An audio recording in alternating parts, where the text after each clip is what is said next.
আজকে কাজকর্ম একটু বেশিই ছিল। রাতের বেলা লেট করে ঘুমাইলে সকালে উঠা আর কোনো সাইজ পাই না। আমি কাজ করার কোনটা শুরু করব কোনটা পরে করব, খুব একটা প্যারা খাই। মাছ রান্না করা হয়েছে, সেইটাই ওরে আগে দিছি বা ইচ্ছা যে ও খাক, আমি অন্য কাজগুলো সারি। এর মধ্যে আমি আবার ওর খিচুড়ি বসাই দিছি, যে সময় পাবো না, যেহেতু অল্পতে গুছগাছ করতে হবে, তার জন্য খিচুড়িটা দিলাম। প্রতিদিন আমি আবার খিচুড়ি দিই না, সপ্তাহে 2 থেকে 3 দিন নেই। চিন্তা করলাম আজকেই দিই, অনেকদিন যেহেতু দেওয়া হচ্ছে না। এদিকে সে মাছ খাচ্ছিল, আবার ঝামেলাও করতেছিল, সেগুলো তো আর ক্লিপ নিই। সব তো আর দেখানো যাবে না, সুন্দর সুন্দর মুহূর্ত তো নিতে হবে। এটাই তো ফেসবুকের মেইন কাজ। ওর খাওয়া হইতে হইতে প্রায় আমার কাজও হয়ে গেছে অর্ধেক, আর এদিকে খিচুড়িও কমপ্লিট। আমি চুলা বন্ধ করে দিয়ে ঘরের দিকে একটু তাকাইলাম, যে আহা কি অবস্থা, বিছানা, নিচ, ফ্লোর, মানে কোথাও এক চুল জায়গা নেই। এগুলো আস্তে আস্তে আমার গুছাইতে হবে। একদিকে গুছাবো, একদিকে আমার ছেলে উল্টাপাল্টা করবে। যেহেতু বর্ষাকাল, অনেক মশা। আমার ছেলের যে এত পরিমাণে মশা খায়, ওর শরীরে ডেইলি মশার দাগ হয়। এর জন্য আমি বাসায় কয়েল জ্বালাই, গুড নাইট লিকুইড জ্বালাই রাখি। কারেন্ট না থাকলে তো আর সেটা কাজ করে না, তো মশার কয়েল সবসময় বাসায় জ্বলেই।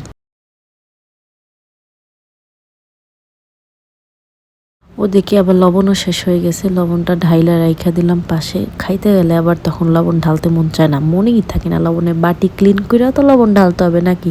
খাওয়ার সময় তো আর এসব কাজ করতে মন চায় না খিদা লাগলে। বক্স খাটের চেয়ে আমার কাছে ম্যানুয়াল খাটগুলোই বেশি ভালো লাগে। খাটের নিচে অনেক কিছু রাখা যায়, যাদের বাসায় সানসেট নেই। সানসেট থাকলে তো আর প্যারা নাই।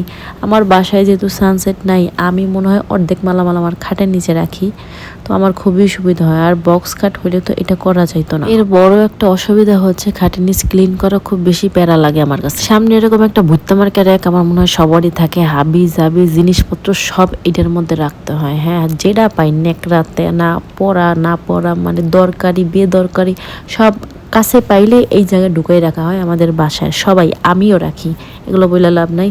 তো চিন্তা করলাম এইটার আজকে পুরো ফ্রেশ করব। আমার ঘর যেহেতু নতুন, মানে আমার সংসারটাই নতুন, সেই হিসেবে আমার বাসায় তেমন একটা ফার্নিচার নাই। এর জন্য এইসব র্যাক আমার ইউজ করা লাগতেছে। আমার টার্গেট আছে ভবিষ্যতে যদি আমি ভালো ভালো ফার্নিচার কিনি করি, সেক্ষেত্রে আমি এই র্যাকগুলো রাখবো না, কারণ এগুলোতে প্রচুর পরিমাণে ধুলা ময়লা পড়ে।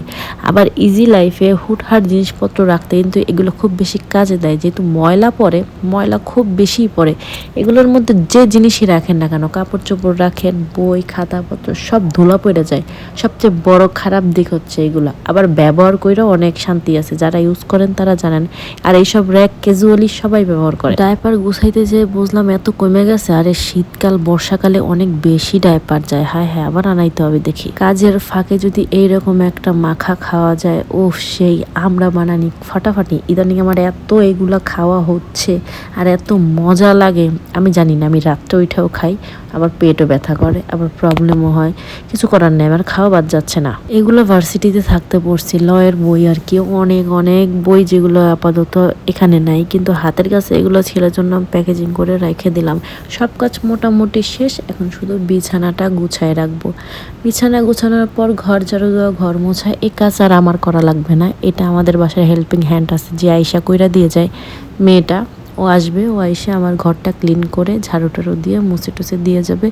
দ্যাটস ইট, আমার কাজ এখানেই শেষ। তো সারাদিন আমি কি আর করি, বাচ্চা নিয়ে এই টুকটাক কাজই করি। তো যারা আমার পেজে নতুন, অবশ্যই একটা ফলো দিয়ে যাবেন। আল্লাহ হাফেজ।